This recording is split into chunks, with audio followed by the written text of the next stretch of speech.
अगली खबर भीलवाड़ा से है, जहां कांग्रेस के प्रत्याशी डॉक्टर सीपी जोशी ने आज नामांकन भरा। सभा में दिग्गज नेता हुए शामिल। लोकसभा चुनाव में अब रंगत नजर आने लगी है। प्रत्याशियों के नामांकन का दौर जारी है।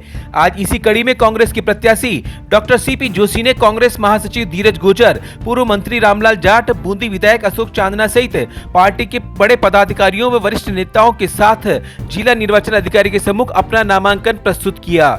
दोपहर में कोटा बाईपास पर स्थित एक निजी रिसोर्ट में नामांकन सभा का आयोजन किया गया। सभा में कार्यकर्ताओं में एक अलग ही जोश नजर आया।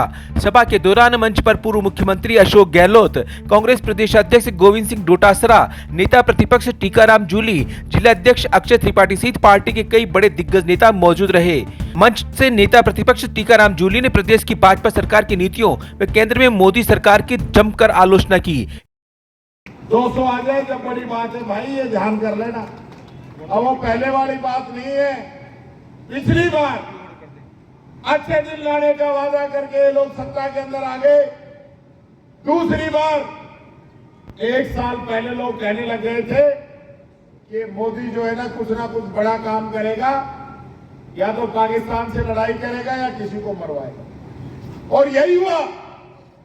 पुलवामा के अंदर हमारे 40 जवान शहीद हुए और देश के अंदर इन लोगों ने उन शहीदों के नाम पे वोट मांगे और सत्ता के अंदर आके बैठ गए। तो इनसे पूछे 5 साल के अंदर 400 किलो आरडीएक्स पुलवामा में कहां से आया, उस चीज का पता नहीं लगा पाए और देशभक्ति की ये लोग बात करते हैं। इस अवसर पर कांग्रेस प्रदेश अध्यक्ष डोटासरा ने कहा कि देश में पिछले 10 वर्षों में सबसे ज्यादा भ्रष्टाचार हुआ है। मंच से कांग्रेस नेताओं ने रोजगार, ईडी, सीबीआई व आईटी विभाग की कार्रवाई को द्वेषतापूर्ण बताया। प्रधानमंत्री अगर ये कह रहा है कि मैं भ्रष्टाचार मिटा रहा हूँ, तो गंडगड़ा नीचे आ जाए भाई जी।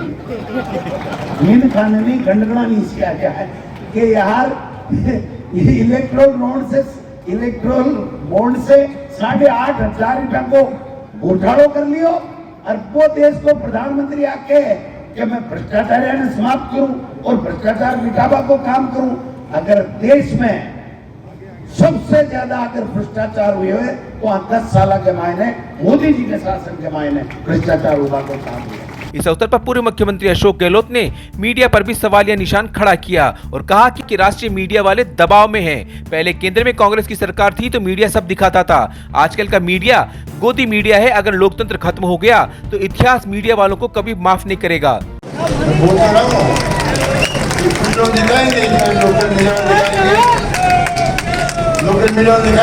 राष्ट्रीय मीडिया वाले दबाव में है।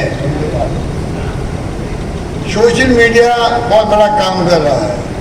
उनमें इनके भाई लोग हैं, कोई मीडिया वाले ही है, पत्रकार, साहित्यकार, लेखक है, अच्छे विचार विमर्श करते हैं। आप लोगों को देखना चाहिए यूट्यूब के अंदर इतने अच्छे डिस्कशन होते हैं और के अंदर आप देखो उसको वास्तविक नजर आएगी आपको देश में हो क्या रहा है। मोदी मीडिया नहीं दिखा रहा है, ना दिखाएगा वो, और बिना उनके काम नहीं कर सकता।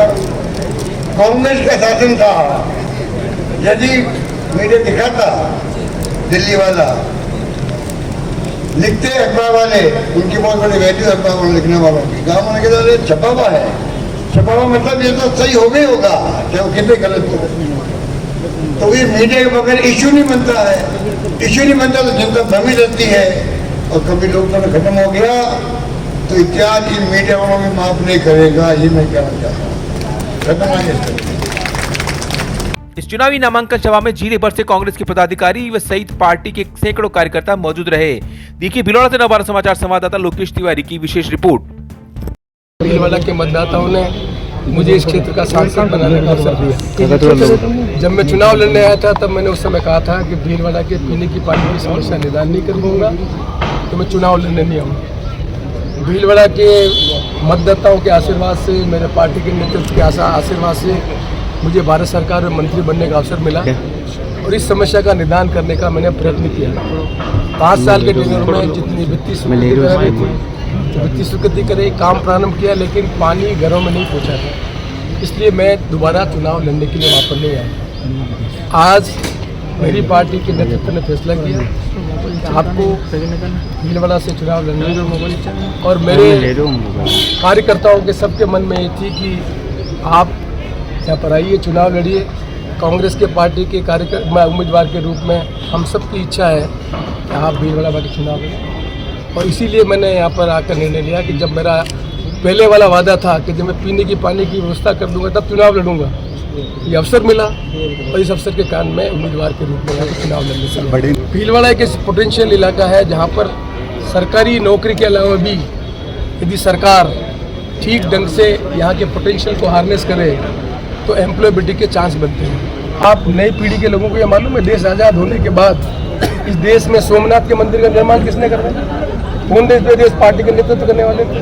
क्या राजेंद्र प्रसाद ही देश के राष्ट्रपति नहीं थे? क्या सोमनाथ जी का मंदिर निर्माण नहीं किया? मंदिर निर्माण करने से देश की समस्या का निदान हो गया। मंदिर भी हमने निर्माण किया, नीति भी हमने बनाई और देश का निर्माण करने का काम किया, ऐसे देश आगे बढ़ा। मंदिर बनाने का उन्होंने काम किया, अच्छी बात है। सुप्रीम कोर्ट का फैसला था, मंदिर बनना चाहिए, सबकी आस्था है, और मंदिर बनने से देश की समस्याओं का निराकरण नहीं होता। 10 साल में हमने कहा बेरोजगारी दूर करेंगे, हमने महंगाई दूर करेंगे। क्या बेरोजगारी दूर करने के लिए काम किया? तो महंगाई दूर करने के लिए काम किया। इसलिए धर्म और आस्था व्यक्तिगत निष्ठा का सवाल होता है। देश को निर्माण करने का काम नीति के आधार पर होता है, और नीति निर्माण का काम हर पार्टी को करना चाहिए। राजनीतिक पार्टियों को अलग अलग विचारधारा होती है, नीति भी होती है, उसी से प्रभावित होकर लोग वोट देते हैं और उनको अवसर मिलता है। तो नीति के आधार पर देश का निर्माण करना चाहिए। 10 साल पहले जो मुद्दे थे, सरकार बनने के बाद मुद्दे वो के वही हैं, वही महंगाई है, वही अनएम्प्लॉयमेंट है, वही एम्प्लॉयमेंट को एड्रेस करने के लिए कोई काम नहीं हुआ। इसलिए मैं समझता हूँ कि इस देश के नौजवान पीढ़ी के लोगों को समझने की आवश्यकता है। देश आज़ाद होने के बाद भी कांग्रेस पार्टी का नेतृत्व संसदीय लोकतंत्र को मजबूत नहीं करता, नीति बनाकर देश का निर्माण नहीं करता, तो दुनिया में आज ताकतवर देश बनकर उभरा है वो 2014 में नहीं बना।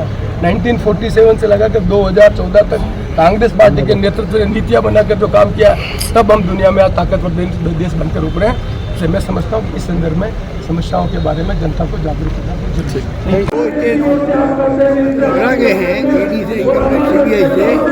मजबूरी में वो मुद्दा हो गया, हम जानते हैं उनकी दर्द को, बहुत हिम्मत करनी चाहिए बाहर आना। ये गवर्नमेंट है, मोदी जी है, ये लोग हैं, इनके दिमाग में जो है फितूर आया हुआ है, तो वो सोचते हैं वही होने वाला है। देश में लोकतंत्र खत्म हो रहा है, लोकल चैनल नहीं, राष्ट्रीय चैनल धज्जियां उड़ रही है। ये आपको हमको समझना पड़ेगा, ये कोई राजनीतिक बात नहीं है, हकीकत है।